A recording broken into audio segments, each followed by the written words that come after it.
وہ کہنے لگے کہ جب تک موسیٰ ہمارے پاس واپس نہ آئیں ہم تو اس کی پوجا پر قائم رہیں گے۔ پھر موسیٰ نے ہارون سے کہا کہ اے ہارون، جب تم نے ان کو دیکھا تھا کہ گمراہ ہو گئے ہیں تو تم کو کس چیز نے روکا تھا؟ یعنی اس بات سے کہ تم میرے پیچھے چلے آؤ، بھلا تم نے میرے حکم کے خلاف کیوں کیا؟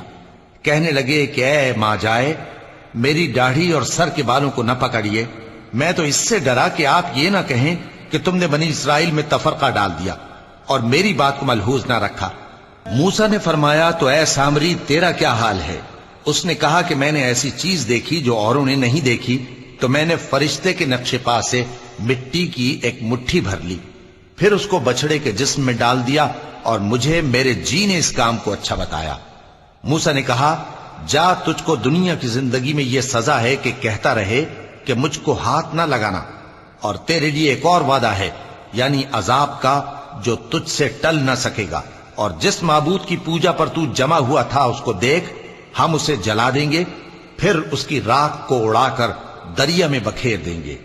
تمہارا معبود تو اللہ ہی ہے، جس کے سوا کوئی معبود نہیں، اس کا علم ہر چیز پر محیط ہے۔ اس طرح ہم تم سے وہ حالات بیان کرتے ہیں جو گزر چکے ہیں، اور ہم نے تمہیں اپنے پاس سے نصیحت کی کتاب عطا فرمائی ہے۔